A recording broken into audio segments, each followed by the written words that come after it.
É impossível, Senhor, unir a tua igreja através dos dons, através dos dons. Mas se o Senhor voltar a interferir, vindo a destruição, vindo a destruição. Olá, Kesley com vocês mais uma vez, aqui direto de Martas Vinha, com mais um estudo profundo, minucioso da Palavra de Deus. O nosso tema hoje é arrebatamento. O que vem à sua cabeça quando ouve esta palavra? Talvez num rápido iminente, em abrir e fechar de olho? O que você acha da igreja? Ela passará a grande tribulação ou será arrebatada antes? Qual é a sua crença? Pré, meso ou pós-tribulacionista? O que você acredita? Você tem fundamentos? Quais são os fundamentos? Você fez um estudo profundo das Escrituras até chegar a esta conclusão? Ou simplesmente você está comendo da mão de outras pessoas? Pois bem, hoje eu vou estar trazendo para você 3 arrebatamentos. Um deles está acontecendo neste exato momento. E para você que acredita piamente que Jesus pode voltar a qualquer instante, a qualquer momento, e que você pode ser arrebatado num abrir e fechar de olhos, não saia daí. Eu já vou estar trazendo para você 2 arrebatamentos de início.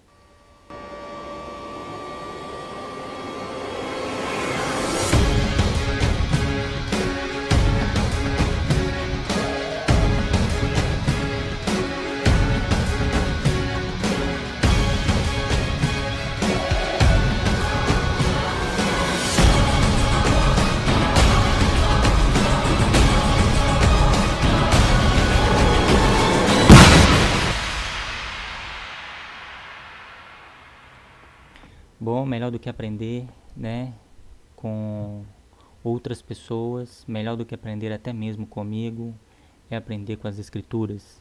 Então, por este motivo, eu vou estar compartilhando com vocês a Bíblia, para a gente estar lendo junto, Talvez muitos de vocês, por falta de tempo, por cansaço, ou até mesmo preguiça de estar estudando, analisando, Já tem tudo mastigado, nas igrejas hoje, então as pessoas preferem comer da mão dos outros, e alimentar uma crença que às vezes não é sólida, do que eles realmente estudar e buscar com as próprias mãos. Eu vou estar compartilhando a minha Bíblia, deixa eu puxar ela aqui. Nós vamos para o texto de Mateus, capítulo 13, versículo 24. Jesus sempre falando, por parábolas, até como cumprimento da profecia de Isaías, Ouvindo ouvireis, mas não compreendereis, e vendo vereis, mas não percebereis.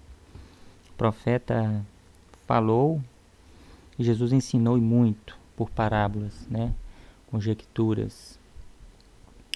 Mateus 13, 24. Propôs-lhes outra parábola, dizendo: O reino dos céus é semelhante ao homem que semeou boa semente no seu campo.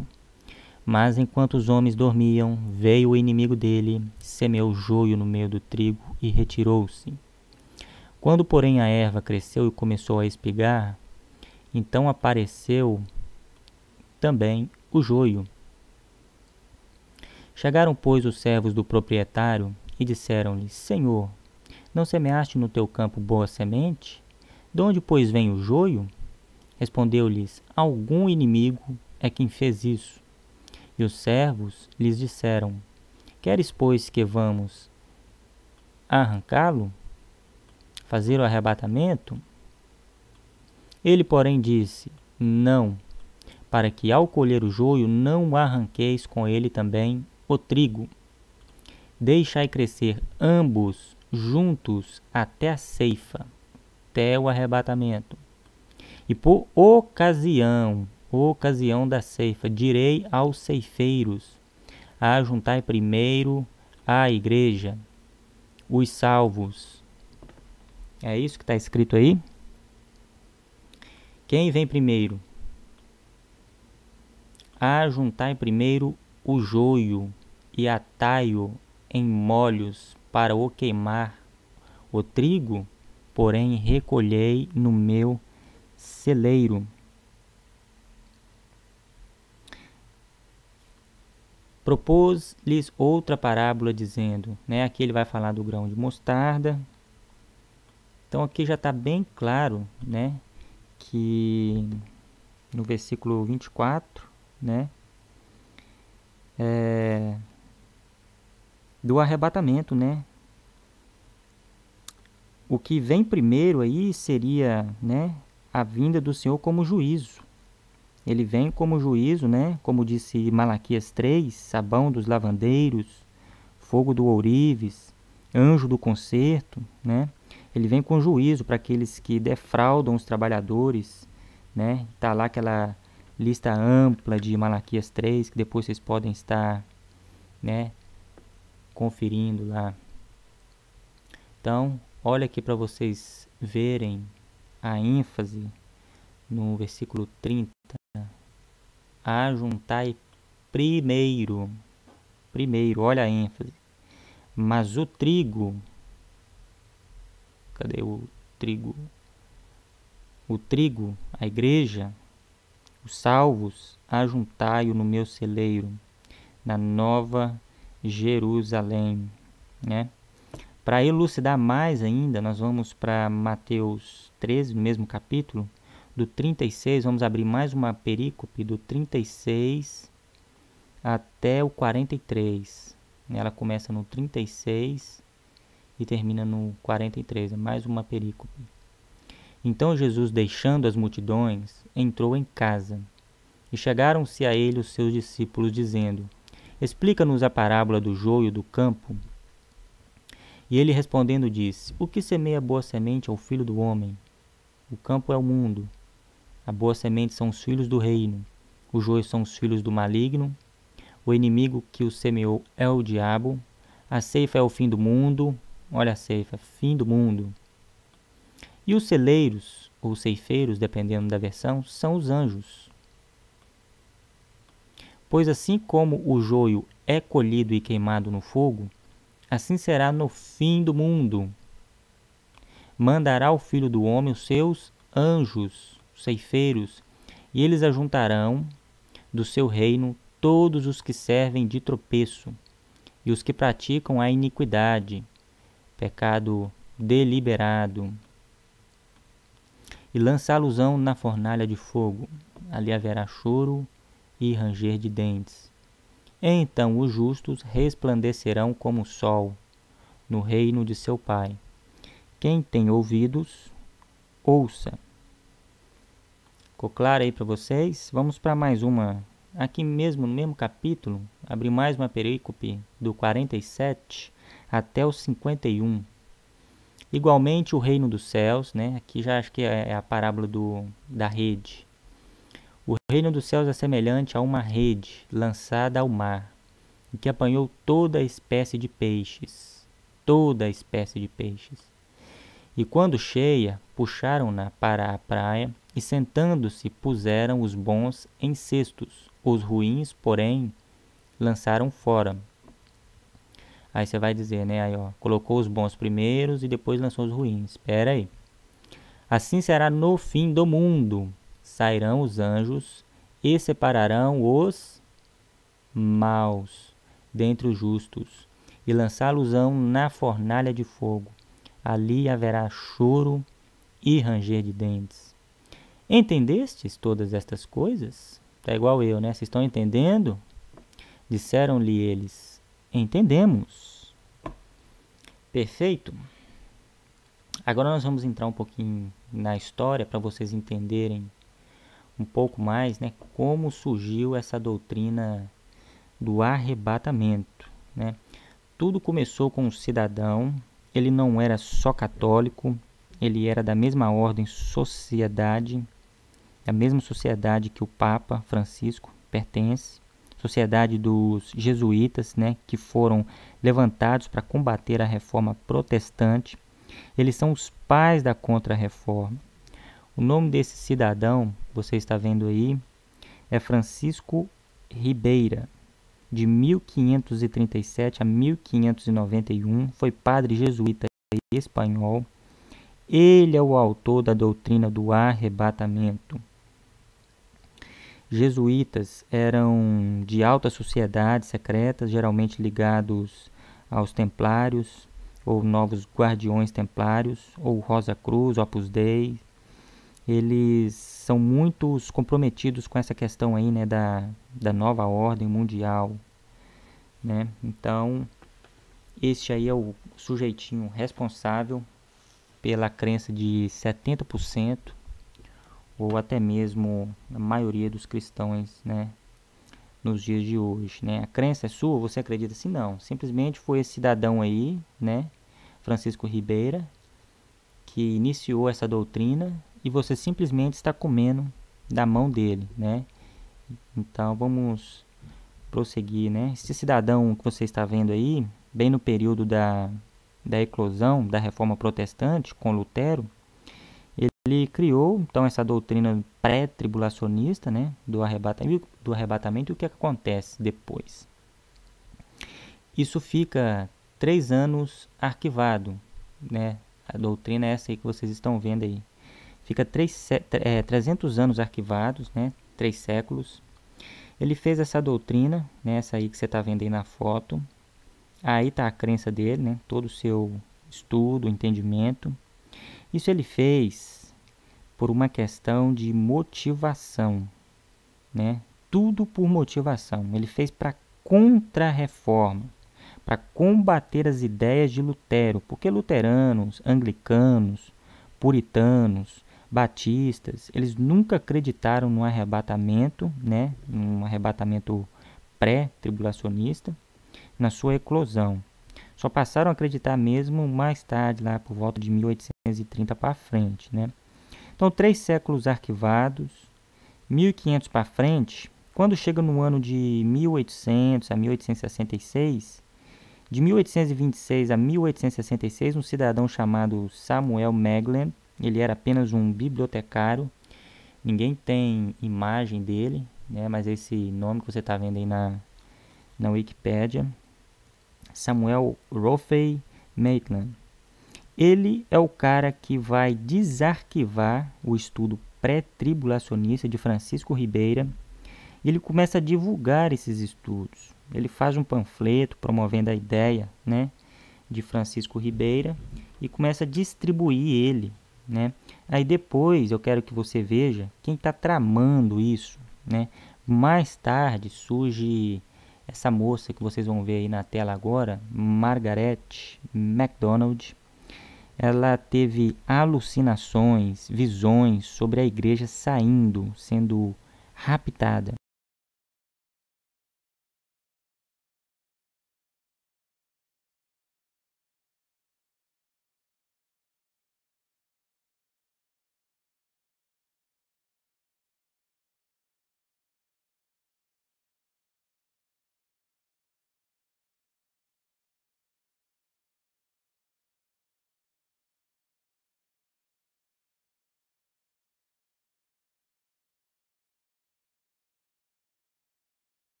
então, de 1830, é que este que está aí do lado dela é que vai de fato trazer isso para os protestantes, implementar no adventismo e mais tarde ainda no pentecostalismo, né? Essa ideia que virou febre, né? Arrebatamento, rapto, palavras então, né, criadas por eles.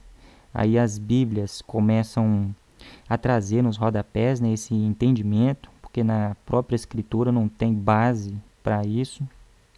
E você irá ler com nós, né? Nós vamos ler juntos. E eles então pegando o versículo aqui, versículo dali, acaba fazendo uma grande mistura, né, para chegar até esse entendimento. Talvez essa garota Margaret MacDonald tivesse o conhecimento do que o Francisco Ribeira, né, falou, ou simplesmente ela foi paga para ter essa revelação, né, ou realmente teve as suas alucinações, né, sei lá, pautadas pelo próprio diabo, né. Nunca vi alucinações, né, ela era uma moça endemoniada, né. Eu nunca vi coisa do tipo ajudar no evangelho, né. Então, John Nelson Darby, né, que é esse que está aí do lado. John Nelson Darby, mais porque você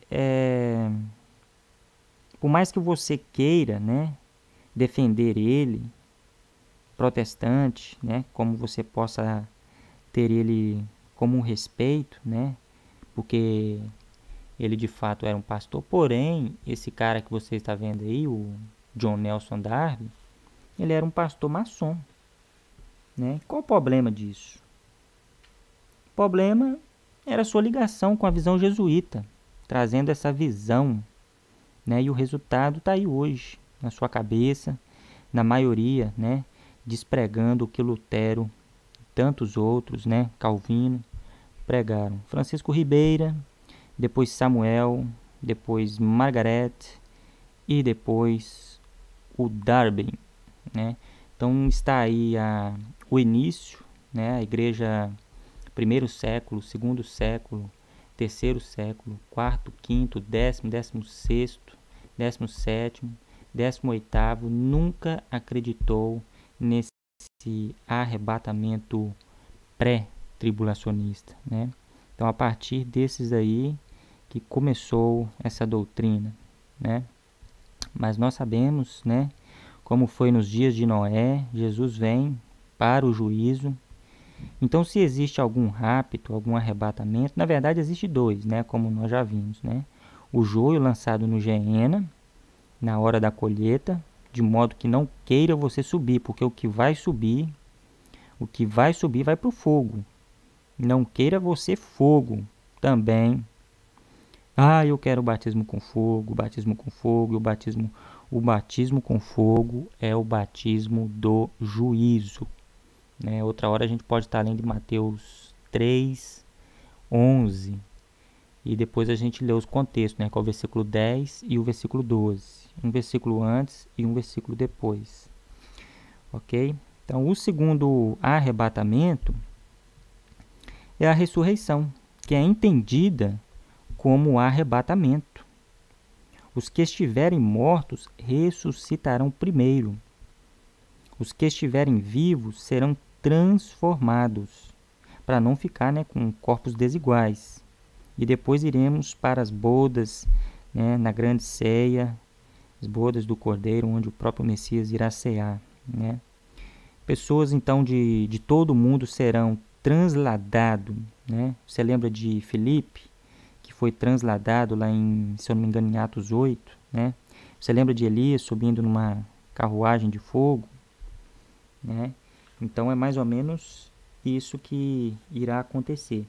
Nós vamos entrar agora num texto de 2 Tessalonicenses, né? Deixa eu voltar aqui a minha câmera. Nós vamos entrar num texto de 2 Tessalonicenses 2, que é a base de tudo. Deixa eu colocar aqui.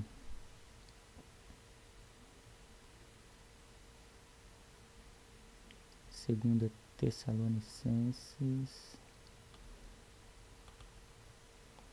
2.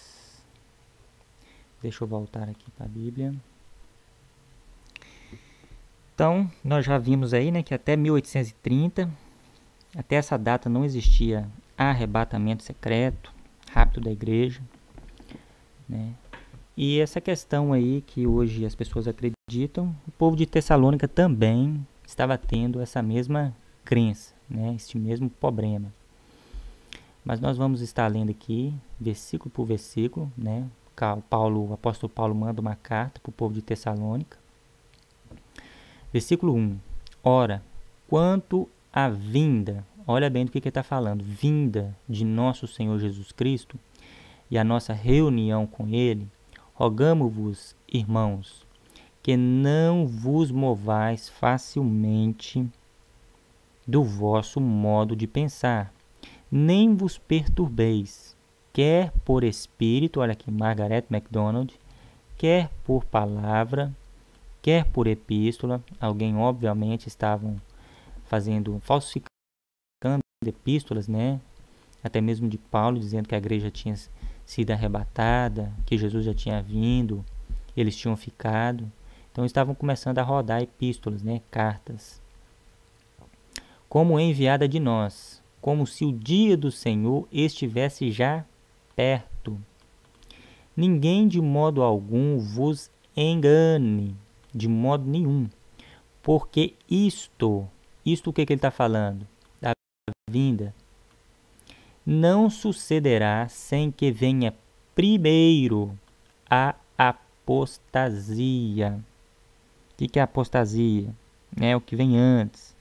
Apostasia, que são aqueles doutores amontoados que matam e roubam e defraudam o trabalhador, que manipulam o povo, que com coceira nos ouvidos não querem mais a sã doutrina dos apóstolos, mas querem privilégios, né? Querem o ter, o ser e o poder, né? O tripé de Satanás, a doutrina do Deus interfere, né? Essa apostasia, ela é mais do que isso. Ela começa dentro da igreja, deturpando o próprio evangelho, né? Título de pastor, por exemplo, 60 de pastora, né? Começou tem 60 anos para cá. Título de pastor, 120 anos para cá. Pentecostalismo Rua Azusa, 120 anos para cá. Cair pelo poder de Deus, 30 anos para cá. Pregação de autoajuda, massagem, 30, 35 anos para cá. Doutrina do privilegismo, do Deus interfere, 20, 25 anos para cá. E sem falar em mais aberrações que eles estão fazendo por aí, né? E que virão. Então, a apostasia, né? Ela começa dentro da igreja e vai para o mundo. Então, primeiro vem a apostasia e seja revelado o homem do pecado, o filho da perdição. Então, o que vem primeiro? Vamos ler de novo. Ó. Ninguém de modo algum vos engane, porque isto não sucederá sem que venha primeiro a apostasia e seja revelado o homem do pecado, o filho da perdição, aquele que se opõe e se levanta contra tudo o que se chama Deus, ou é objeto de adoração, de sorte que se assenta no santuário de Deus, apresentando-se como Deus. Não vos lembrais de que eu vos dizia estas coisas quando ainda estava convosco? Ou seja, Paulo já tinha pregado para eles, né, a respeito disso tudinho. E eles estavam se movendo facilmente, né, dos seus entendimentos. E agora vós sabeis o que o detém. O que detém o Messias? É o anti-Messias, né? Ou esse aqui que você está vendo aqui, ó. Olha o que detém o Messias, a vinda do Messias. O que detém ele? É o anti-Messias, o filho da perdição. E agora vós sabeis o que o detém, para que no seu próprio tempo, seja revelado. Pois o mistério da iniquidade já opera. Mistério da iniquidade. É o pecado deliberado. Somente há um que agora o detém, até que seja posto fora.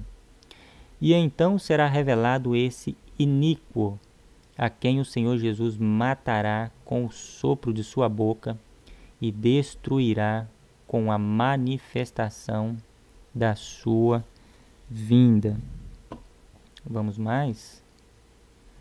A esse iníquo, cuja vinda é segundo a eficácia de Satanás, com todo o poder e sinais e prodígios de mentira, né? Olha só para você ver, cuja vinda é segundo a eficácia de Satanás, com todo o poder, sinais, né? Meu medo aí é esse povo místico, né? Esses cristãos dos dias de hoje, místicos que acreditam demais, né, em sinais. Ah, fez isso lá na igreja, fez aquilo, né? Povo que está ligado por sinais, né? Então, vai vir um aí com muito poder e sinais. Você que gosta de sinais, cuidado para não ser enganado. Prodígios de mentira, né? O que é prodígios? Coisas boas, maravilhosas, né? Mas de mentira. E com todo o engano da injustiça para os que perecem, porque não receberam o amor da verdade para serem salvos. E, por isso, Deus lhes envia a operação do erro, para que creiam na mentira, né? Tem gente que deturpa isso aqui, ó. Deus envia a operação do erro. Por que Deus envia? Tá o motivo aqui, ó. Por isso, porque eles não receberam o amor da verdade para serem salvos. Eles não quiseram receber o amor da verdade, né? E por não querer e não receber o amor da verdade, é que Deus envia a operação do erro através deste homem, trazendo paz mundial, respeito a todas as religiões, lá de Apocalipse 17, né? Esse homem da iniquidade, né? Ou do pecado deliberado. Aí você talvez vai dizer assim, mas o Senhor vai nos livrar, Deus vai nos guardar. Gente, é o seguinte, Ele não livrou Israel do exilamento na Babilônia, do sofrimento no Egito, da escravidão de séculos, do silêncio profético dos filisteus, dos amorreus. Ele não livrou nem a Ele mesmo, morrendo na cruz por nós. Não livrou Estevão, Pedro, Paulo, João Batista, todos os mártires, né, do Coliseu, da Arena, da perseguição da Idade Média.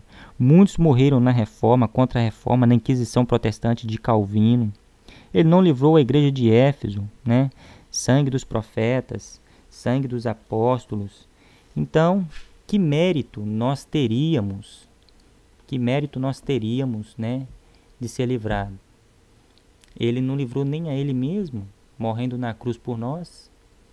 Então, hoje, nos dias de hoje, aproximadamente 150 mil cristãos são mortos no mundo inteiro, né?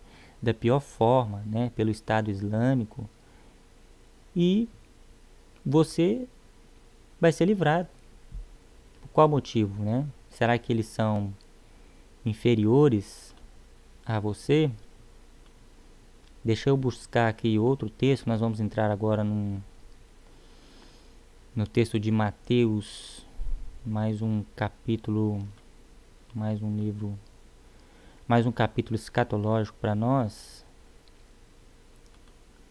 Mateus capítulo 24, nós vamos fazer uma leitura semântica, lexical, uma leitura hermenêutica, né? Vamos utilizar a hermenêutica aqui para a gente tentar entender, porque eu nunca vi, né? É raro você ver alguém explicando todo esse contexto de Mateus 24. Que realmente ele é difícil, porque Jesus ele não falou, né, numa ordem cronológica, como nós nos dias de hoje, né, vivemos, né? Tudo em uma sequência. Então, ora ele fala para aquele povo que estava lá naquela época, né, ouvindo ele, e ora ele fala já para o futuro, né? Mateus 24. Aqui em Mateus 24, a primeira perícope, ela vai abrir aqui no versículo 1 e fechar no versículo 2, né? Ora, Jesus, tendo saído do templo, ia se retirando, quando se aproximaram dele os seus discípulos para lhe mostrarem os edifícios do templo. Mas ele lhes disse: Não vedes tudo isto? Em verdade vos digo que não se deixará aqui pedra sobre pedra que não seja derribada. Versículo 3. Aqui já tem um ponto interessante. E estando ele sentado no Monte das Oliveiras, chegaram-se a ele os seus discípulos em particular, dizendo: Declara-nos quando serão essas coisas, e que sinal haverá da tua vinda e do fim do mundo? Por que os discípulos não fizeram essa pergunta de modo aberto, né? Mas foi fazer em particular? Você sabe? Aqui foi simplesmente para que não existisse um problema entre as multidões, né? Pois tinham multidões ali que priorizavam demais o templo. Era algo sagrado para eles, né? O templo de Jerusalém. Então os discípulos não quiseram causar um escândalo na multidão, por isso foi feita a pergunta em particular, né? Então, vamos continuar, até mesmo aqui no 3, ó. Declara-nos quando. Quando é um advérbio de tempo. Quando serão essas coisas, né? Então eles fizeram aqui 3 perguntas. Quando serão essas coisas? Que pode estar sendo relacionado na destruição do templo, né, que ocorreu em 70 depois de Cristo com o general Tito. E que sinal haverá da tua vinda? Que é a segunda pergunta, né, o sinal da vinda dele.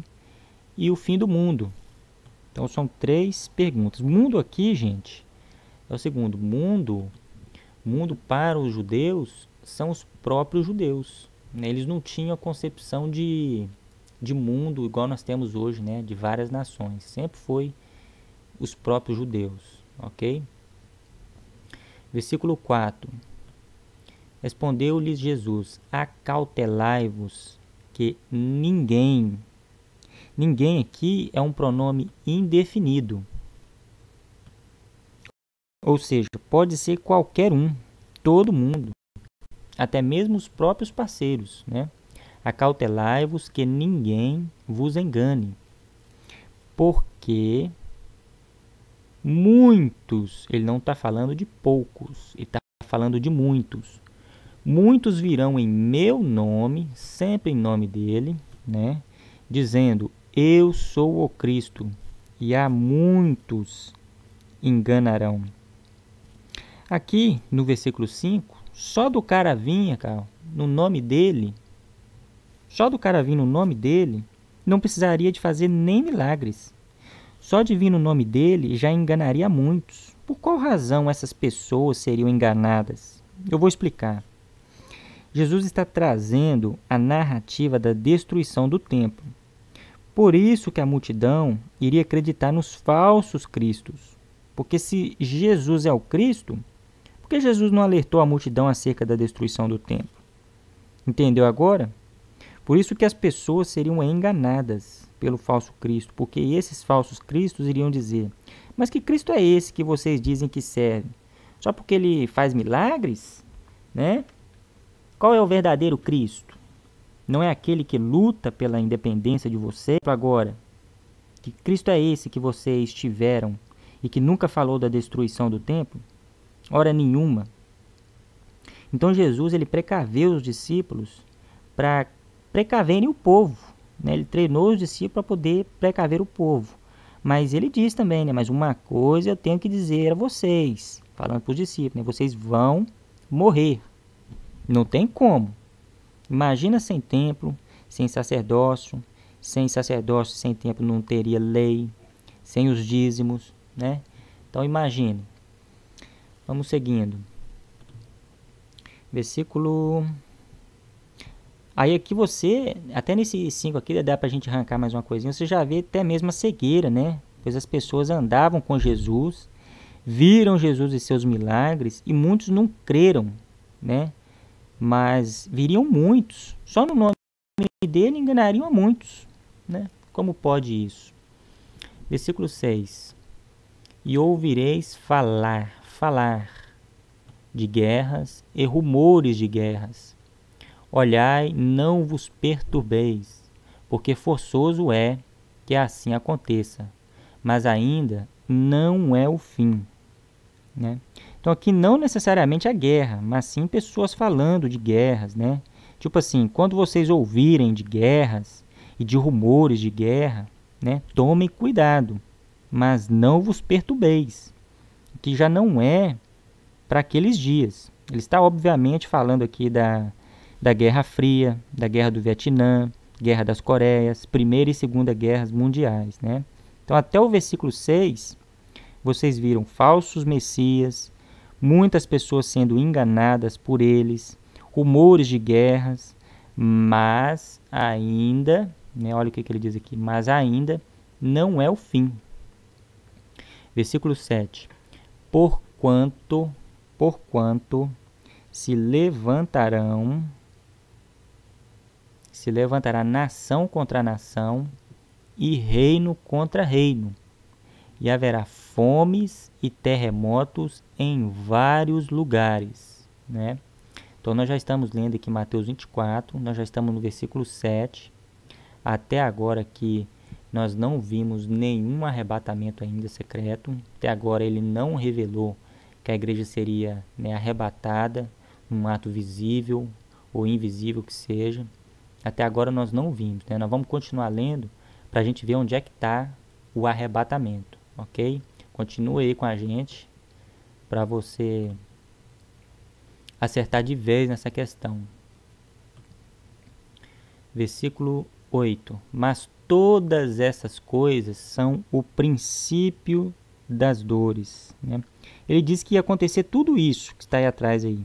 Mas ele diz com essa conjunção coordenativa, que é o mas, conjunção coordenativa adversativa, né? Só tem um probleminha.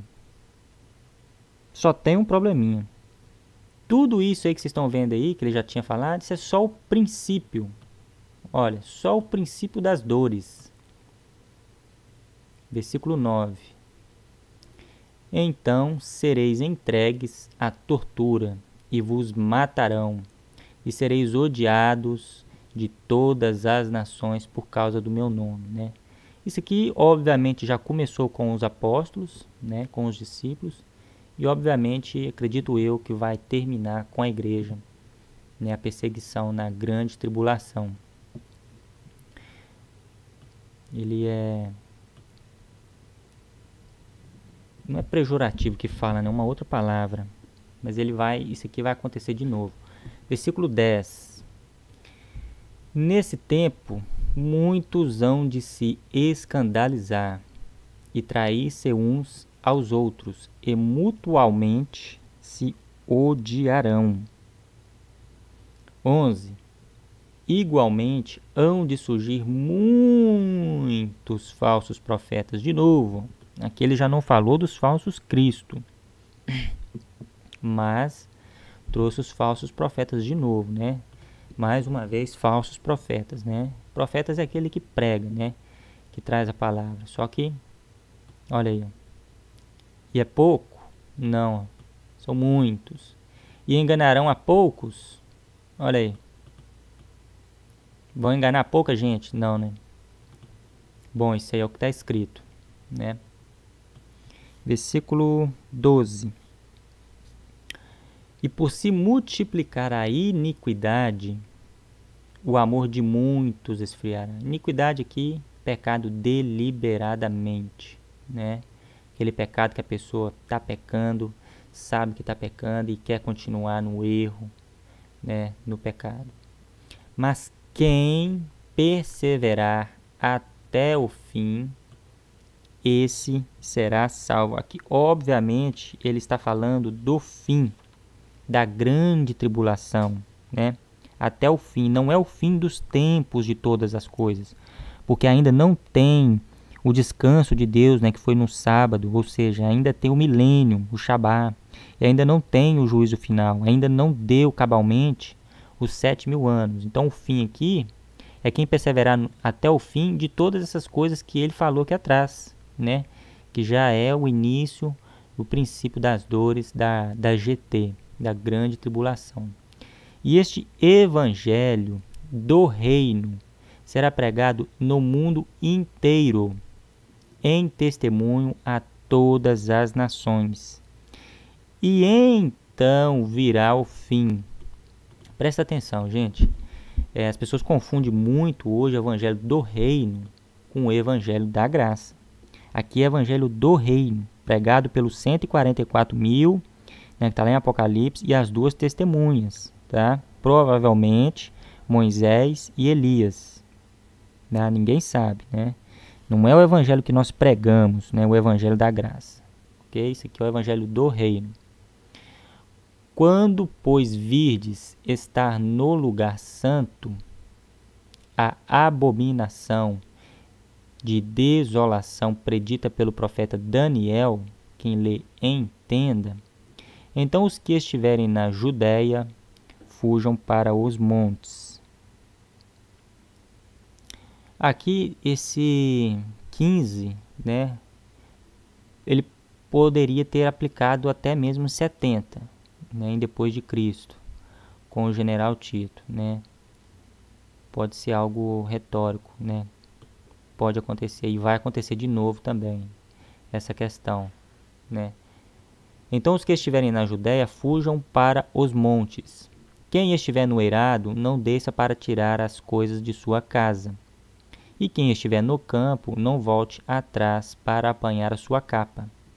Mas ai das que estiverem grávidas e das que amamentarem naqueles dias. Orai para que a vossa fuga não suceda no inverno nem no sábado. Aqui até o versículo 20, né? Isso é a parte mais difícil para as pessoas entenderem, né? O que pode acontecer? Isso aqui pode ser do versículo 16 até o versículo 20. Ele pode ser retroativo, né? Por que retroativo? É até mesmo uma pré-figura para o que pode acontecer no fim dos tempos, né? Porque ele está falando aqui, então os que estiverem na Judéia, isso aqui é um cenário judaico, fujam para os montes. Quem estiver no eirado, não desça para tirar as coisas de sua casa. Quem estiver no campo, não volte atrás para apanhar a sua capa. E realmente se salvou, segundo diz a história, quem estava no campo, né? E não voltou. Mas ai das que estiverem grávidas, né? Por que grávida? Como é que a mulher já está grávida, como é que ela vai correr? E a que estiver amamentando, né? Naqueles dias. Aí ele diz aqui, orai para que a vossa fuga não suceda no inverno. Você imagina a mulher grávida, amamentando e no inverno, né? Imagina o frio. E nem no sábado. Sábado por quê? Porque os judeus, né, a questão Shabá, que eles guardam o sábado, né? O cara ia querer, você acha que ele ia querer desobedecer o sábado, né? Não, nós vamos desobedecer o sábado e vamos fugir. Não, ninguém ia fugir. Então, ia morrer a todo mundo, né? 21. Porque haverá então uma tribulação tão grande, né, uma grande tribulação, como nunca houve desde o princípio do mundo até agora, nem jamais haverá até agora, né? Olha o que ele fala aqui, porque haverá então uma tribulação tão grande como nunca houve desde o princípio do mundo até agora. Até agora não falou em rapto, ok? Jesus não veio ainda. Até agora nós só estamos vendo aí falsos messias, falsos profetas, fome, nação contra nação, né? Mas até agora nós não vimos arrebatamento ainda, tá, gente? Porque ele já está falando aqui, porque haverá então uma tribulação tão grande como nunca houve, desde o princípio do mundo até agora, né?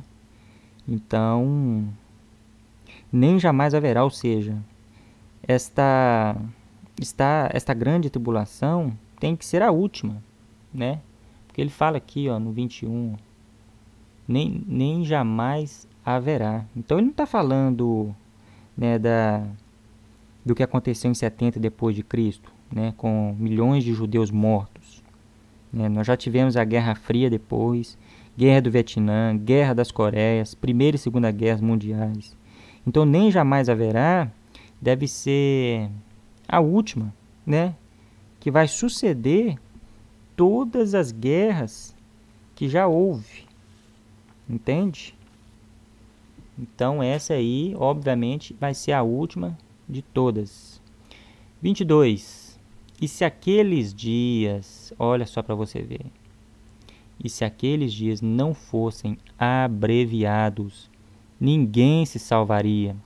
Mas, conjunção coordenativa adversativa, por causa,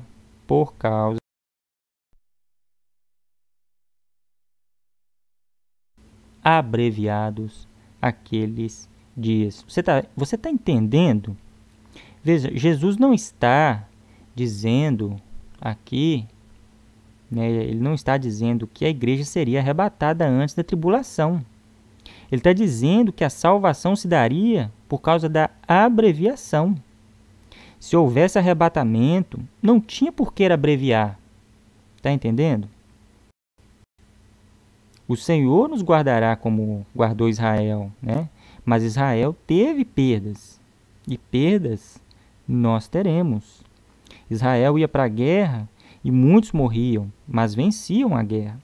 Muitos vão morrer por essa causa, né? Como já morreram e como já morrem, né? Hoje 150 mil por ano, né? Assassinados pelo Estado Islâmico, por árabes, né? Muçulmanos, radicais, e você achando que é um super protegido, um especial. Você, né, um espelho, vitória com sabor de mel. Você não vai para a grande tribulação, mas 150 mil cristãos morrem assassinados por ano. E por quê? Óbvio, né? Eles são inferiores a vocês, né? Com certeza, esses cristãozinhos de hoje, né? Não me toque. 20. Então aqui no 22 deu para entender, né? Abreviados, ou seja, não chegará 7 anos. Abreviados, né? Se os escolhidos foram arrebatados e estão no céu, né? Para que então abreviar? Ok? Então a grande tribulação, né? Se a igreja não está aqui, deixa o pau quebrar. Faz sentido nenhum. Eles não explicam isso, né? Então acaba virando um paradoxo, uma incoerência.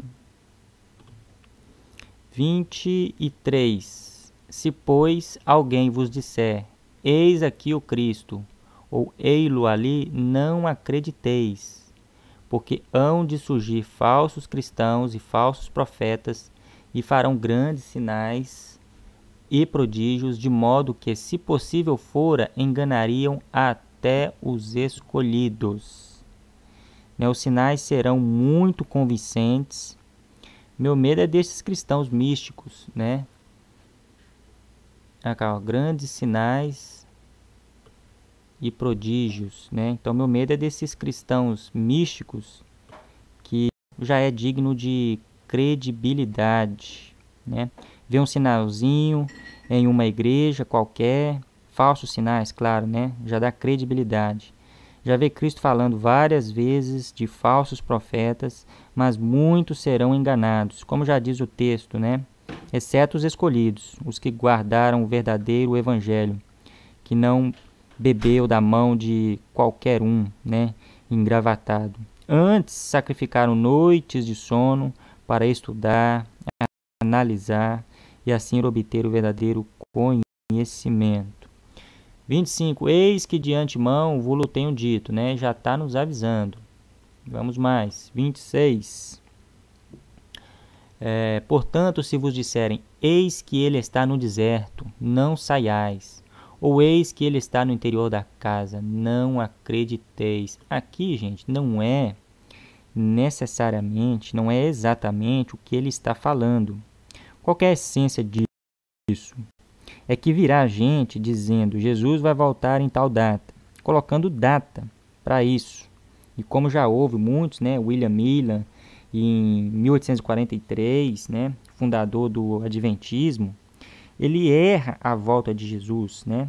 Pessoas deixaram do seu emprego, pessoas se mataram decepcionadas, né, com a pregação do arrebatamento de William Miller, né? As suas contas furadas de Daniel. Até hoje eles fazem esse tipo de conta, né, do livro de Daniel. Então, quando William Miller ele erra, aí ele faz os cálculos e diz, errei por 1 ano.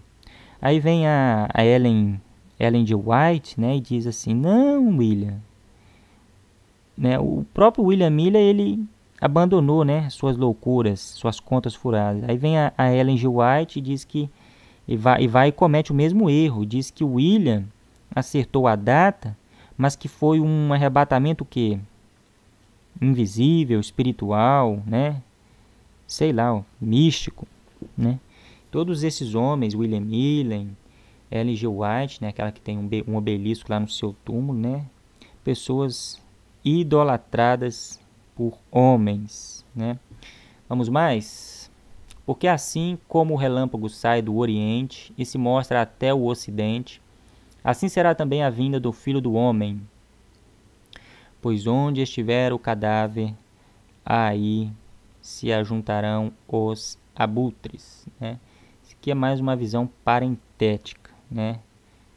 Olha o 29, gente. Logo depois da tribulação daqueles dias, escurecerá o sol e a lua não dará sua luz, as estrelas cairão do céu e os poderes do céu serão abalados, logo depois da tribulação daqueles dias. Ao 30? Então aparecerá no céu o sinal do Filho do Homem. E todas as tribos da terra se lamentarão e verão. As pessoas vão ver. Verão vir o Filho do Homem sobre as nuvens do céu com poder e grande glória, né? Então no 29, agora sim, né, que nós chegamos aqui aonde nós queríamos, né? E esse texto todo, né, tá aí na sua Bíblia para você conferir, né? Estrelas cairão do céu, né? Isso aqui é tipologia, tá? Pode estar relacionado a reinos, né? Aos reinados, né? E o 30, sinal do Filho do Homem. Todas as tribos da terra se lamentarão e verão vir, né? Nós vamos ler depois lá em Atos 1, do 9 ao 11, que vai exemplificar melhor essa questão aqui, né? Do jeito que subiu, voltará. 31.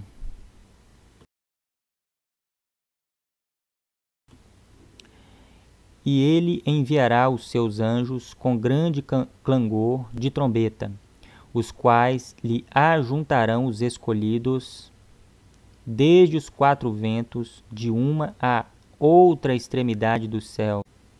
Aprendei, pois, da figueira a sua parábola. Quando já o seu ramo se torna tenro e brota folhas, sabeis que está próximo o verão. Ou seja, no 32 aqui, ainda não produziu frutos a figueira. Ela simplesmente tornou-se tenra e brotou-se as folhas, né? E quando isso acontece, que ela brota as folhas sem frutos, sabeis que está próximo o verão, ou seja, não é o verão, mas o verão está próximo. A folha já é um aviso de que o verão já está vindo. E no verão é que vem o fruto, né? Está falando de sinal, ok? Vamos para o 33. Igualmente, quando virdes todas essas coisas, sabeis Sabei que ele está próximo, mesmo às portas, né? Ou seja, as folhas seriam os falsos profetas, os falsos cristos, rumores de guerra, fome, né? 34. Em verdade vos digo que não passará esta geração sem que todas essas coisas se cumpram. A geração que vê todas essas coisas que foram citadas ali em cima, né? Falsos profetas, falsos cristos, fome, terremotos, rumores de guerras, nação contra nação. A geração que vê todos esses sinais será, obviamente, a última geração. Então, por isso que ele fala, né? Não passará esta geração, ou seja, a geração que vê todos estes sinais. 35. Passará o céu e a terra, mas as minhas palavras jamais passarão. 36. Daquele dia e hora, porém, ninguém sabe, nem os anjos do céu, nem o Filho, senão só o Pai. Aqui nós não sabemos o dia, nem a hora, né? Mas sabemos que está próximo o verão. Sabemos das estações, sabemos que está perto, né, o verão, mas o dia e a hora nós não sabemos, né? 37. Pois como aqui já é uma figura de linguagem, como foi dito nos dias de Noé, assim será também a vinda do Filho do Homem. Porquanto, assim como, de novo, mais uma figura de linguagem, nos dias anteriores ao dilúvio, o que eles faziam? Comiam, bebiam, casavam e davam-se em casamento, até o dia em que Noé entrou na arca. Então, porquanto, né, que é uma conjunção coordenativa, né, assim como, que é uma figura de linguagem, aos dias anteriores ao dilúvio, o que acontecia nos dias anteriores ao dilúvio? Distração. Comiam, bebiam. Aí vem essa expressão de limite, né? Até.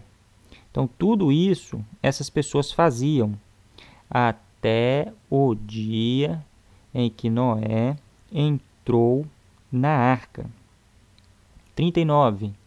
E não o perceberam, até que veio o dilúvio e os levou a todos. Assim será também a vinda do Filho do Homem.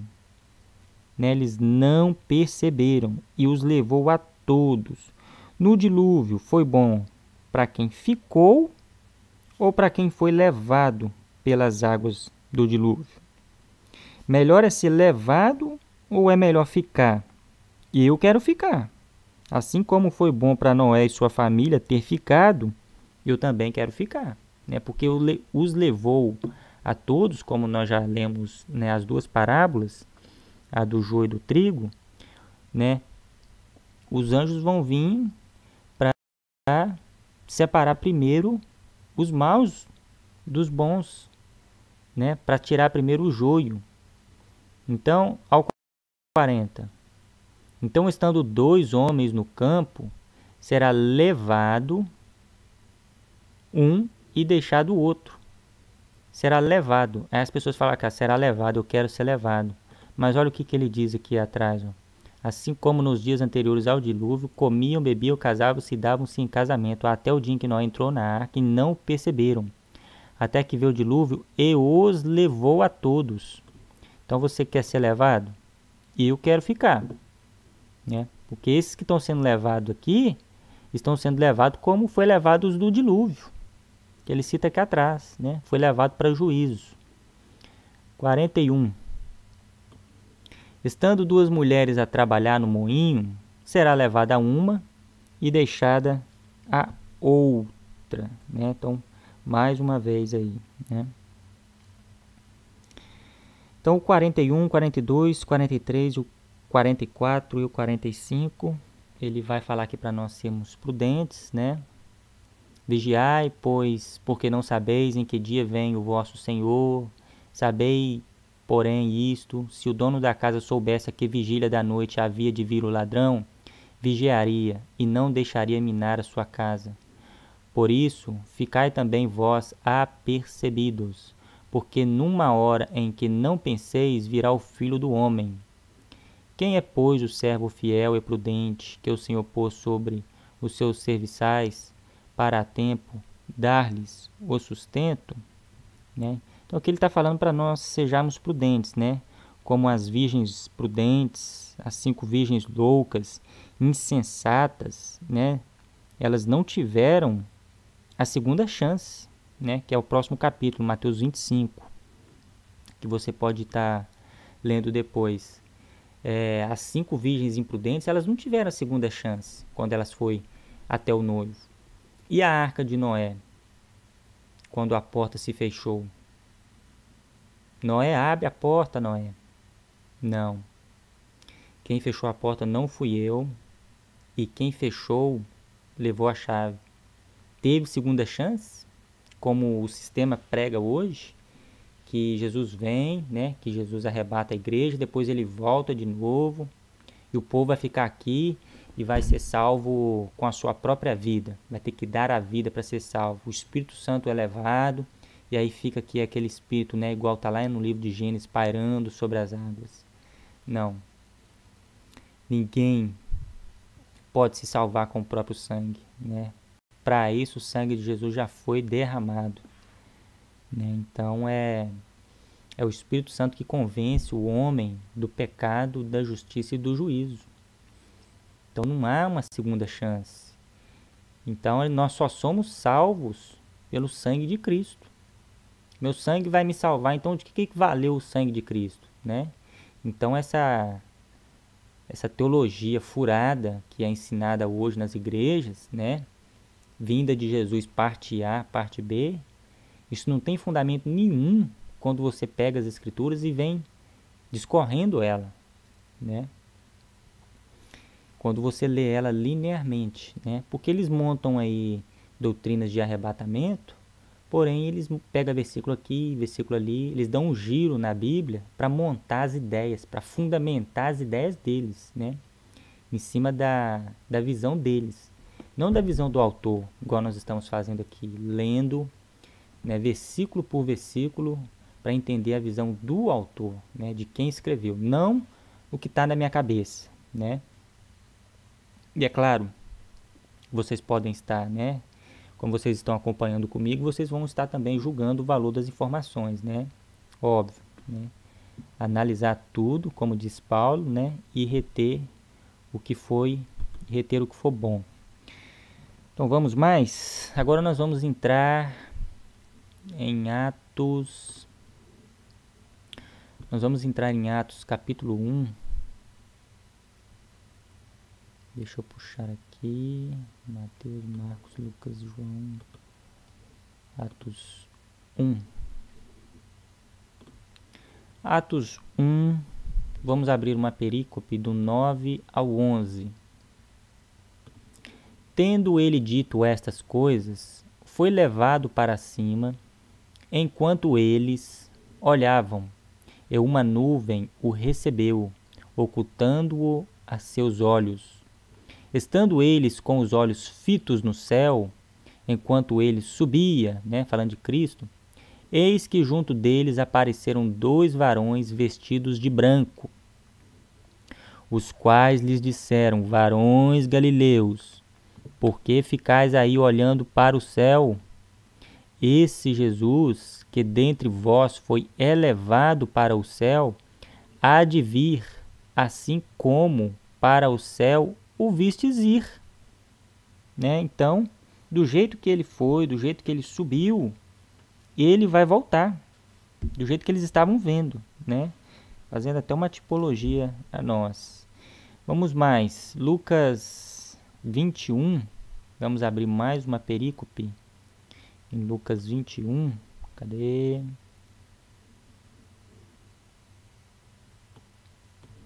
Lucas 21, do 26 ao 28. Os homens desfalecerão de terror, e pela expectação das coisas que sobrevirão ao mundo, porquanto os poderes do céu serão abalados. Então verão, mais uma vez, verão vir o Filho do Homem em uma nuvem, com poder e grande glória.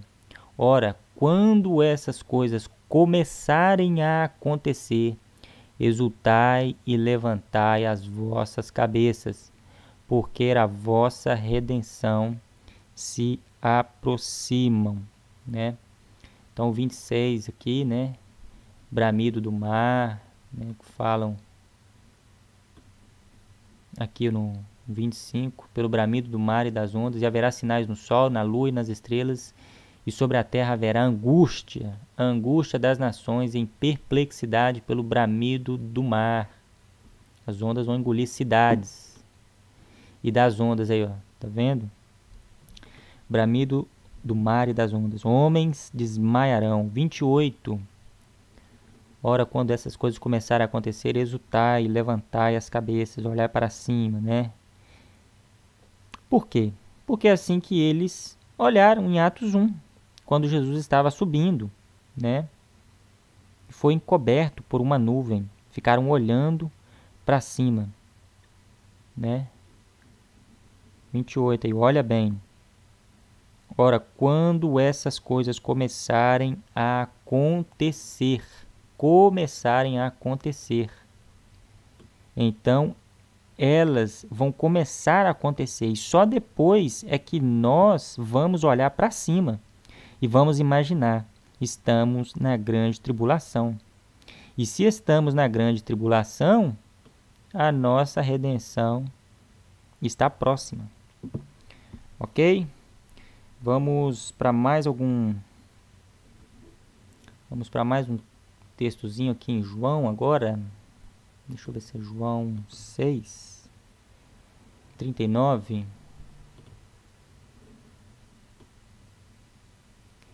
João 6, 39.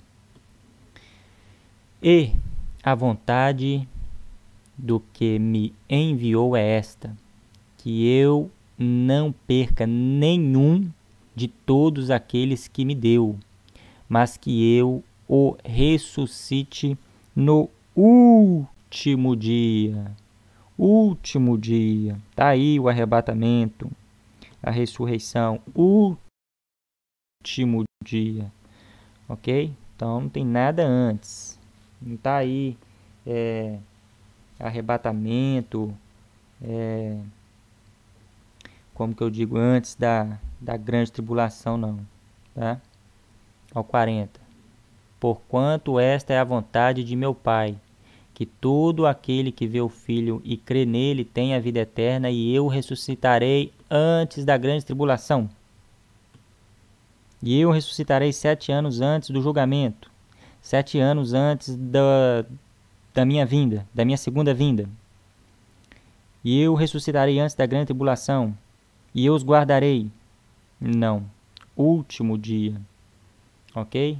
Vou mais um pouquinho aqui para a gente ver. 44. Ninguém pode vir a mim, se o Pai que me enviou não o trouxer, e eu o ressuscitarei no último dia. Último dia. 54. Quem come a minha carne e bebe o meu sangue tem a vida eterna, e eu o ressuscitarei no último dia. Tá claro, né? Vamos mais? João 12. João 12, 48.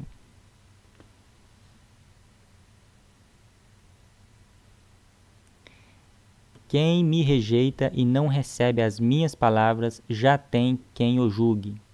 A palavra que tenho pregado, esse o julgará no último dia. Ok? Que dia? Último. Está satisfeito ainda não? João 11, 24. Vamos mais. João 11, 24. Disse-lhe Marta: sei que ele há de ressurgir na ressurreição no último dia. Até Marta sabia que era no último dia. Então a volta de Jesus, e se tem algum arrebatamento, é no último dia. Como explicar a vinda de Jesus parte A e parte B com o último dias, né? Hebreus 9, 28, segunda vez. Né? Vamos mais? 2 Pedro 3. 2 Pedro 3, do 10 ao 14, mais uma perícope. Virá, pois, como ladrão muito utilizado o dia do Senhor, no qual serão arrebatados? Não.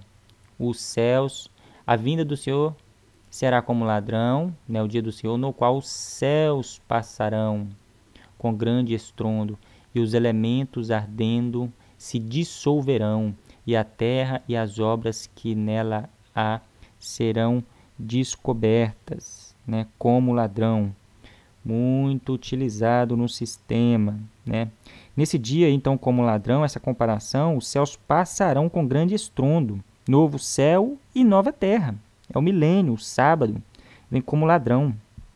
Que por mais que saibamos o que estamos na grande tribulação, não sabemos o dia nem a hora, né? 12. Aguardando e desejando ardentemente a vinda do dia de Deus, em que os céus em fogo se dissolverão, e os elementos ardendo se fundirão. Vinda do dia de Deus. Quem vem? Olha cá, a vinda do dia de Deus. Quem vem é o Pai ou o Filho? Hã? Aqui está dizendo que é Deus. Sim, é claro. É o próprio Messias, o próprio Deus que se fez carne e deu sua vida por nós. Ok? Não tem essa de trindade não, tá certo? A trindade existe sim, de tempos, de dispensações. Deus se manifestando como Pai, como Filho, né? E como Espírito Santo, que nós estamos aí na dispensação do Espírito Santo. Ok? Vamos mais um pouquinho. É o 13, deixa eu ver se tem alguma coisa aqui. 13.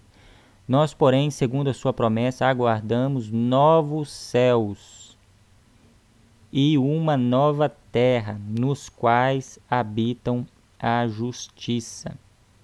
É isso que ele traz, a sua promessa, né? A promessa da sua vinda é para a implementação do seu reino, com novo céu e nova terra, sem pranto e sem dor, né? Entenda que Jesus não vem buscar a sua igreja. Ele vem para a implementação do seu reino, né? Malaquias e os profetas lá citaram, né?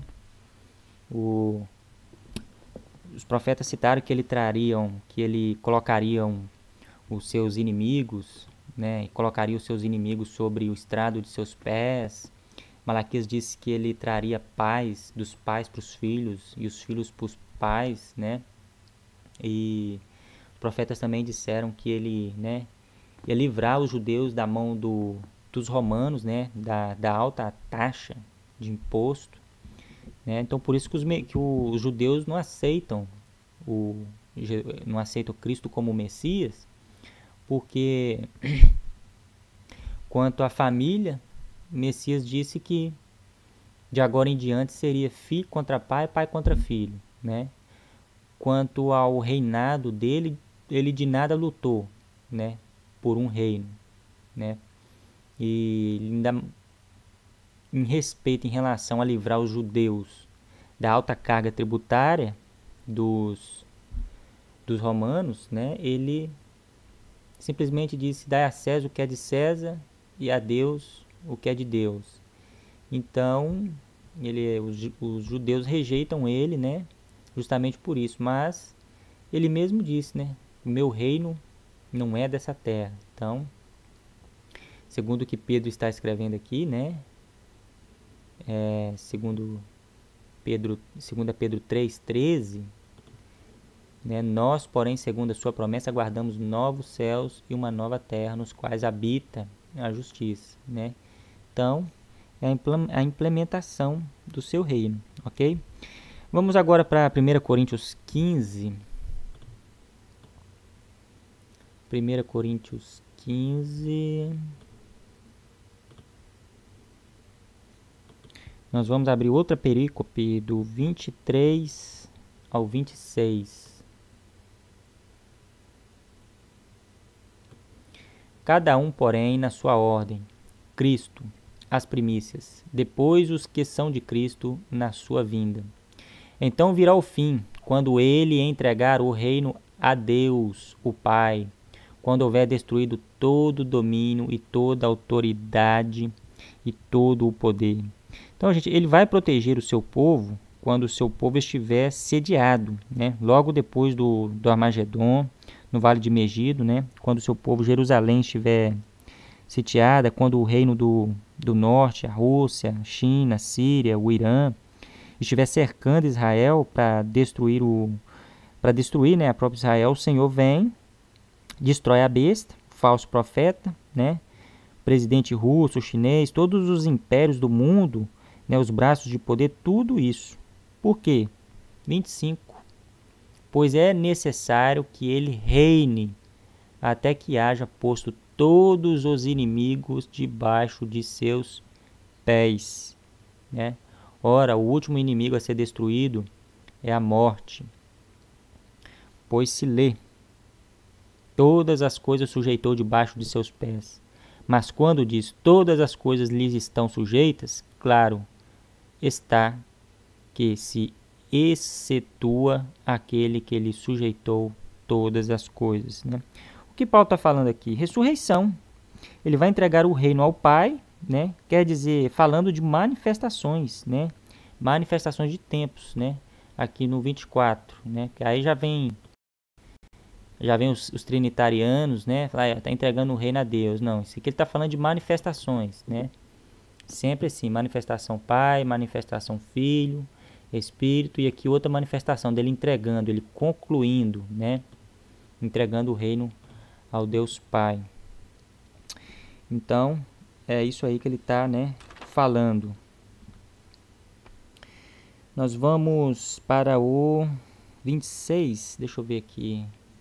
Ora, o último inimigo a ser destruído é a morte, né? Aqui, deixa eu ver, aqui poderia...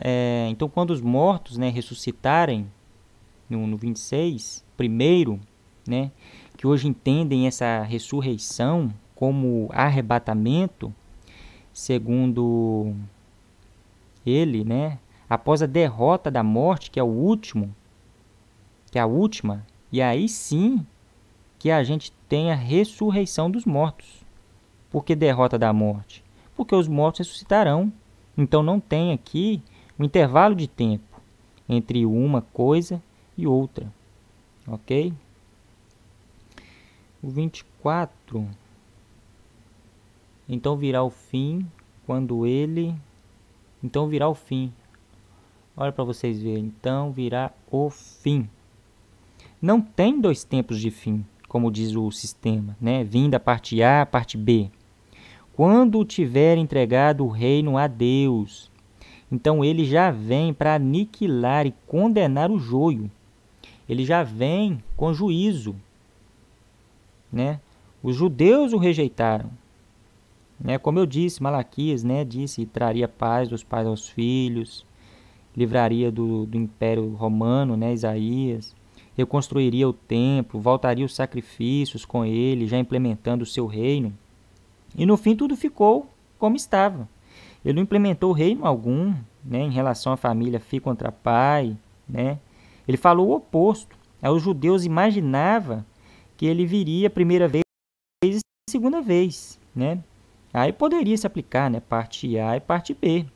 Mas ABC, né, porque os protestantes pentecostais, né, levado por essa visão jesuíta, olha só, hein, visão jesuíta, né, motivação por briga de poderes, né, os judeus não entenderam. Ele veio a primeira vez, cumpriu seu ministério intertestamentário, o tetelestai, e agora está conosco em espírito, e depois volta para imperar implementação do seu reino, né? Então depois ele volta para a implementação do reino e dá paz aos filhos, os filhos aos pais, os pais aos filhos, né? O sistema é tão pobre, né? Embora eles tenham doutores, escolas rabínicas, teólogos, né? Como eram os judeus naquela época, né? Você tinha a escola de Guilhel, a Shammai, né? Posteriormente Gamaliel. E Paulo, como um rabino, perseguia cristãos, né? Não enxergavam, não adianta nada, anéis de teologia, diplomas, porque a escola rabínica ela estava lá. E Jesus estava no pátio do templo, com 12 anos, Jesus estava dando aula para eles, porque eles não entendiam nada, né? Não adianta ter a escritura, ter acesso a livros, estudar, né? Que é o que acontece com o sistema hoje, e ficar aí comendo pãozinho, hóstia gospel, né? Ungir a testa das pessoas achando que unção com óleo existe, né? Sem sequer dar conta de que era um remédio, né? Na época, com práticas absolutamente, né?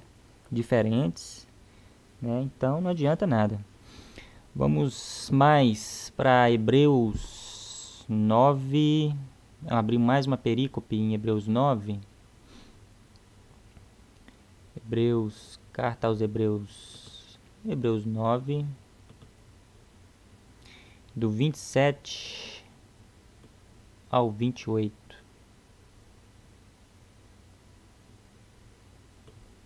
E como aos homens está ordenado morrerem uma só vez, vindo depois o juízo. O juízo. Cadê a parte B? Cadê a vinda de Jesus, parte A, parte B? Né? Assim também Cristo, oferecendo-se uma só vez, olha só para você ver aqui, revelação, uma só vez, para levar os pecados de muitos, aparecerá, terceira vez, como diz o sistema, segunda vez, sem pecado, aos que o esperam para salvação. Então, olha cá, ó, aparecerá, tem muita revelação aqui nesse texto, ó, aparecerá. Né? Não tem nada de escondido, secreto, parte A, parte B, vem para a igreja, depois Israel, e aí é uma bagunça, né? Não tem terceira vez, tá claro, né? Cadê os argumentos? O que eles vão dizer a respeito disso aí? Vamos mais, agora nós vamos para Judas. Judas 1 tem um probleminha ali, que na verdade é um problemão. Judas 1, só tem um capítulozinho, né? Judas 1,14, muito utilizado pelo sistema hoje, né? Mas tem explicação. E eu vou trazer para vocês. Preparem-se para vocês não perderem nem a noite de sono. Judas 1,14. Para estes também profetizou Enoque, o sétimo depois de Adão, dizendo: Eis que veio o Senhor com os seus milhares de santos. Aí aqui, milhares de santos. Aí vai vir, né? Aí tá vendo? Jesus está vindo com os santos, né? Eu já vi várias pregações, até mesmo uma vez uma pregação do Marcos Feliciano, né? Uma mensagem escatológica. Ele utilizou esse versículo, né? Como profetizou Enoque, segundo profetizou Enoque, Jesus virá com seus santos anjos, né? Dando a entender que Jesus está vindo com os santos, que somos nós, né? Porém, essa Bíblia aqui que vocês estão vendo, né? Ou essa mesmo que vocês têm aí, né? Na mão de vocês, deixando claro que 70% acredita no pré-tribulacionismo, né? Essa Bíblia, gente, isso aqui acontece que é um erro de tradução de propósito. Sabe quem compilou essa Bíblia aqui? A maioria das Bíblias traz santos anjos, né? Nós vamos ver lá em Lucas 9:26, né? Então, como eles acrescentam, né? Botam acréscimo nas Bíblias, como 1 João 5, 7, 8, Mateus 28, 19, Pai, Filho e Espírito Santo, né? Jejum. né, final de Marcos 16, do 9 ao 20, e eles acrescentam isso aí também, ó. Eles omitiram, né, sempre adulteram para poder jogar as ideias deles dentro das Bíblias. Outra hora eu vou fazer um vídeo a respeito dos acréscimos, né, que tem nas traduções, né, porque a gente lida com tradução na mão, né, não é o original, nem existe o original. Nós temos documentos que foram, né, cópias de cópias de cópias. Então, nós temos na mão aí apenas tradução, né? Nós estamos lidando aqui com tradução, não é nem o que a gente tem como original, né? Códice Sinaítico, Vaticano, Códice Alexandrino, né? Nenhum papiro. Deixa eu, não sei se eu mostro de uma vez. Eu acho que eu vou mostrar. Deixa eu pegar minha Bíblia aqui. Eu estou com essa edição. É uma Bíblia de estudo, aplicação pessoal, tá vendo? A edição é essa aí, ó, Almeida, Revista e Corrigida, CPAD. Eu vou abrir no texto de Judas, né? Para mostrar para vocês. Judas 1,14. Tá escrito aqui também, ó. E desse profetizou também Enoque, o sétimo depois de Adão, dizendo: Eis que é vindo o Senhor com milhares de seus santos. Né? Eles cortaram a palavra anjos. Ali estava escrito santos anjos. Porém, cá, ó, no finalzinho aqui na parte de estudo, 1,14, outras passagens onde Jesus é mencionado vindo com os anjos. Né? Eles colocam até entre parênteses, seus santos. Né? Aí eles dão até referência. Encontro-se em Mateus 16, 27, 24 e 31. Daniel 7,10 fala sobre Deus julgando a humanidade na presença de milhões e milhões de anjos. Né? Eu não sei se dá para vocês verem aí, ó. 1,14, tá vendo? Depois vocês podem estar conferindo, vocês mesmos. Aqui está falando de anjos, santos anjos. Aqui nessa tradução, nessa edição, que é a segunda edição de Almeida Revista e é atualizada, não sei se dá para vocês verem aí, ó, sublinhei, ó, Santas Miríades, acho que não vai dar para ver não, tá vendo? Santas Miríades, quando fala em miríades, né, tá falando de milhares, engloba anjos, né? Miríades de anjos, varas, que se eu não me engano é varas se relaciona a porcos, né? Manada, não sei. Miríades é anjos. Tem essa aqui que é a Bíblia de Jerusalém, que é a tradução mais confiável, né? A menos pior de todas. Aqui, Judas 1,14. Não sei se vai dar para vocês verem aí, ó. Tá falando de milícia. Tá vendo? Tá sublinhado aí, ó. Deixa eu tirar esse cartão pra lá. Aí, ó, milícias. Então, se trata de uma... Na verdade, não é um acréscimo. Na verdade, é uma omissão, né? Então, é só você comparar as traduções. Eu tenho mais ali. Que você acha a resposta. Você pode estar conferindo até no próprio original. Deixa eu voltar aqui para a Bíblia, que nós vamos fazer agora nós vamos estar mostrando, né? Porque aqui está como se Judas tivesse omitido, né? Olha aqui, falou só santos. Porém, são santos anjos. Cortaram aqui a palavra santos anjos para corroborar com essa visão demoníaca que está aí, né? Pré-tribulacionista. Para corroborar com o sistema. Eles sempre fazem isso, né? Como não tem amparo nas escrituras, como não tem amparo na própria palavra, então eles acrescentam, omitem, eles fazem o que eles querem. E aqui nesse caso há uma mudança, né, na essência do texto. Nós vamos ler alguns textos para a gente ver que em vários textos traz a menção de santos anjos. Nós vamos começar em Lucas 1 apenas, né? Eu já mostrei ali várias traduções para vocês. mas eu gosto de provar direitinho. Quanto mais prova, melhor. Lucas 9,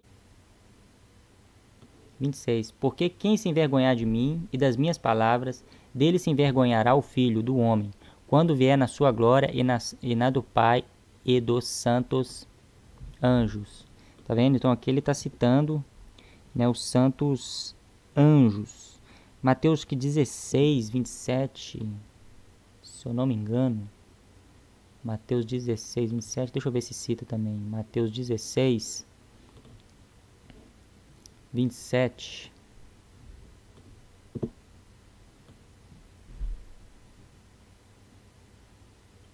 Porque o Filho do Homem há de vir na glória de seu Pai, com os seus anjos. Aí, ó. Tá claro? E então retribuirá a cada um segundo as suas obras. Olha aí, ó, segundo as suas obras. Outra revelaçãozinha aí, muito boa, né? Mateus 24, 31. Se eu não estiver enganado, 24, 31.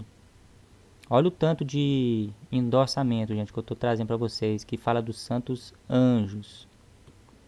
E ele enviará os seus anjos com grande canglor de trombeta, os quais lhe ajuntarão os escolhidos desde os quatro ventos de uma a outra extremidade dos céus, né?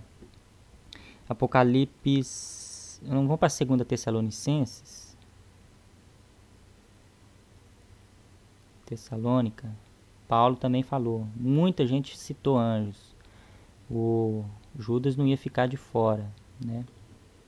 Acho que é 2 Tessalonicenses, acho que 1. Deixa eu ver qual versículo, 6, aqui ó, 7.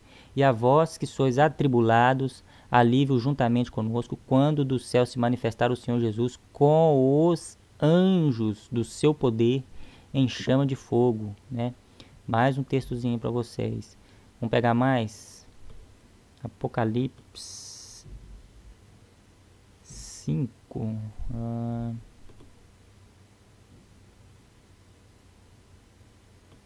ver aqui, 9, 10, aqui ó, 11. E olhei e vi a voz de muitos anjos ao redor do trono e dos seres viventes e dos anciões.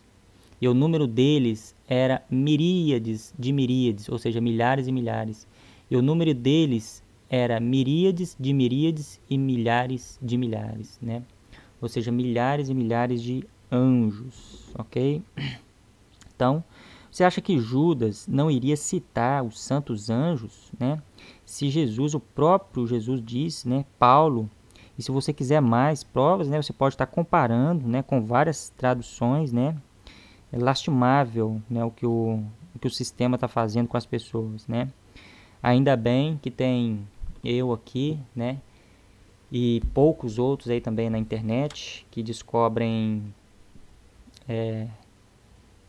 coisas, né? Estudam, pesquisam muito para estar trazendo aqui, né? Desenganando vocês dessas mentiras, né? Desse engodo que está aí, ok? Então nós vamos mais para frente.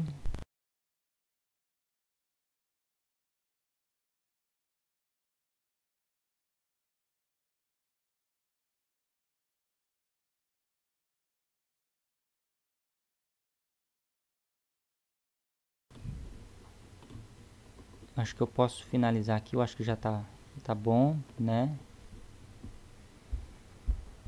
Não, eu vou ler mais um texto para finalizar. Apocalipse 7, 4. Apocalipse 7,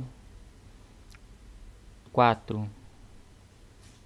E eu vi o número dos que foram assinalados com o selo, 144 mil de todas as tribos dos filhos de Israel, né? Fala dos 144 mil, fala das tribos, até o versículo 8. Aí no 9, todas as nações, vamos para o 9. Depois dessas coisas, olhei e eis uma grande multidão, que ninguém podia contar, de todas as nações, tribos, povos e línguas, que estavam em pé diante do trono e em presença do Cordeiro, trajando compridas vestes brancas e com palmas nas mãos, né? Então, a todas as nações, Brasil, Europa, África, Ásia, México, Colômbia, Elba, Oceania, está falando do mundo, tá? Não é de judeus, não. 144 mil, ok? Então, gente, nós vamos ter aí uma decepção grande. Deixa eu até puxar, acho que Lucas 21, 26, o último textozinho, só para dar mais uma corroborada. Nós já estamos acabando. Lucas 21, 26, os homens desfalecerão de terror e pela expectação das coisas que sobrevirão ao mundo, porquanto os poderes do céu serão abalados, Que decepção será para os que esperam o rapto, o arrebatamento secreto, e vão achar, que não subiram, que ficaram, Mas que alegria será para nós que já estamos alimentados com esta palavra, com este estudo tão profundo, Que apesar de saber da perseguição e do que virá com fúria contra nós, as sinagogas, os religiosos contra nós, Cristo cumprirá a sua promessa, que assim como nós, como nós guardamos o Evangelho, eu os guardarei, Teremos perdas, mas também venceremos, Então, eu vou finalizar, Eu já trouxe para vocês no início do vídeo a respeito dos 2 arrebatamentos, que eu falei, e o terceiro arrebatamento, o que está acontecendo na verdade, que é o êxodo denominacional que está acontecendo no Brasil e no mundo, Nós temos aí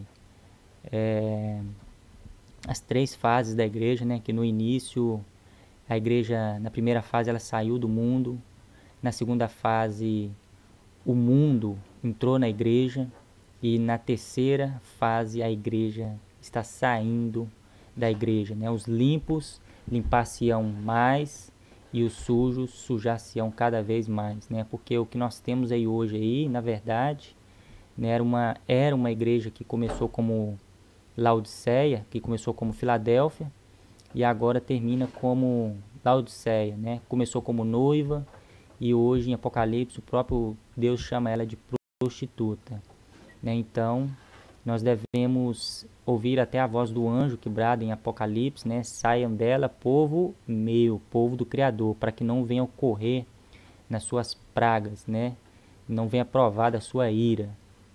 Então, nós devemos se atentar, e estudar cada vez mais, Porque a Babilônia é a igreja rica, dona do ouro, dona da prata, Ela está aí, Então, Apocalipse 17, os sinceros estão saindo, dessa igreja paganizada que está aí. E o que acontece? Assim como aconteceu com a igreja primitiva, a perseguição, as arenas, o Coliseu, Então a igreja era unida. Porém, hoje a igreja de Cristo, ela dividiu, E divisão, nós sabemos que divisão ela é do diabo. Então, para que a igreja se una de novo, é necessário perseguição, Então está aí a importância da grande tribulação, que vai ser a separação do joio e do trigo, do bode e das ovelhas. Então há necessidade de uma perseguição, para que a igreja se una novamente.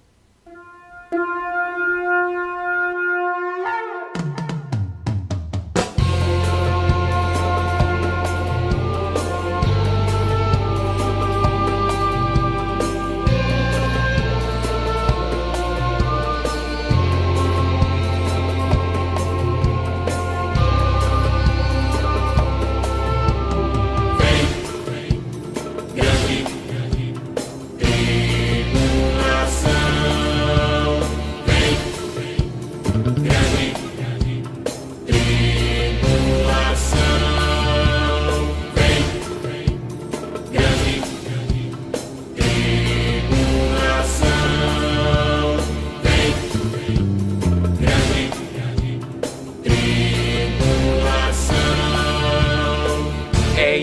possível, Senhor, unir a tua igreja através dos dons.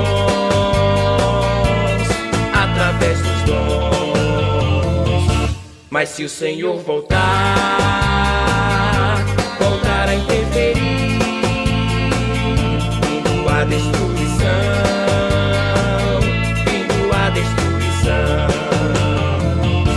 Mas se o Senhor tocar este lugar, o homem entenderá.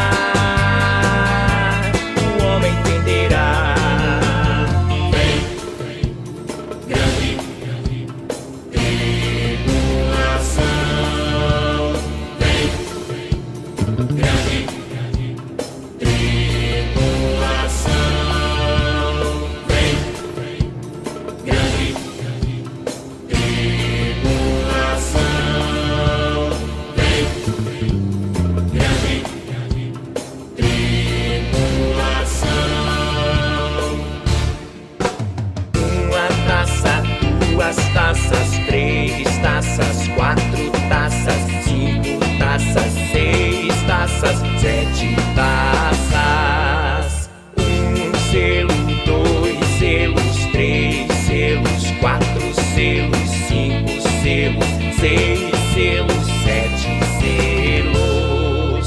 1 trombeta, 2 trombetas, 3 trombetas, 4 trombetas, 5 trombetas, 6 trombetas, 7 trombetas. Todo olho verá, todo olho verá, todo olho verá,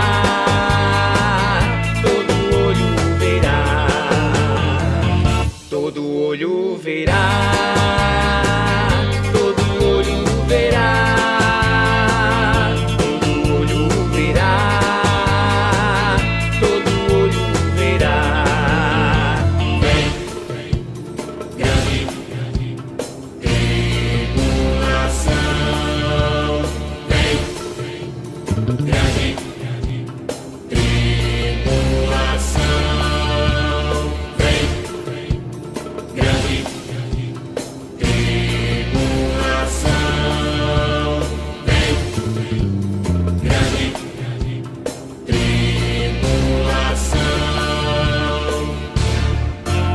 Eu falo e você não ouve,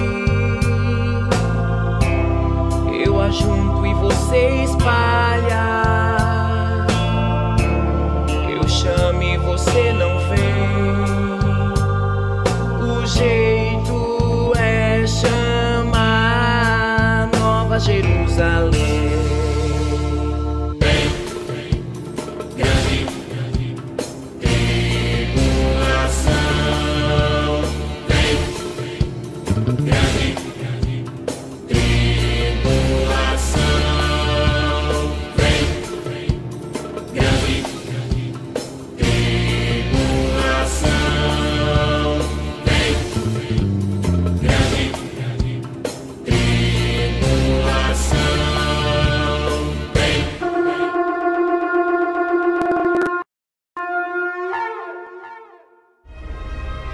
Agradecemos a audiência do programa. As igrejas estão cantando Maranata, ora vem, Senhor Jesus. Mas eu estou cantando Vem, grande tribulação. O que detém o Messias, senão o anti-Messias? Então, que venha a grande tribulação.